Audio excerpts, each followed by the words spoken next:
वपुतोत इखवे नमः बाहुभ्यामुत ते नमः जाते रुद्रशिवा तनूरघोरा पापकाशिनी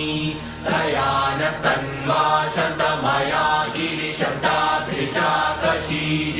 चामि खुङ्गिरिशन्तहस्ते बिभर्ह्यसवे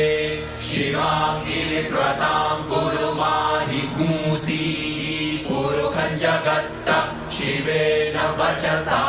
त्वा गिरिश